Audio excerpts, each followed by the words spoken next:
Uislamu ukamkirimu akiwa mwanamke. Kawaambia Mtume sallallahu alayhi wasallam, khairukum li ahlihi wa ana khairukum li ahli, fasaidu man sa'ida fi baytihi wala yastati'u ahadun man fi al-ardi an yashqiyahu. Mtu mwenye furaha ni atakayefurahi nyumbani kwanza.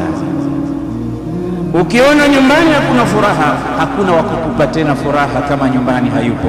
Ndio maana akasema Mtume sallallahu alayhi wasallam, mastafada al-abdu al-mu'min ba'da taqwa Allahi min zawjatin salihatin idha nadhara ilayha sarrathu wa idha amaraha ata'athu wa idha ghaba anha hafidhathu fi maliha wa fi nafsihi. Baada ya takwa na ucha Mungu hakuna kheri kama kumpata mke bora. Sasa majumbani sijui kama tuna wake bora au tuna bora wake tu.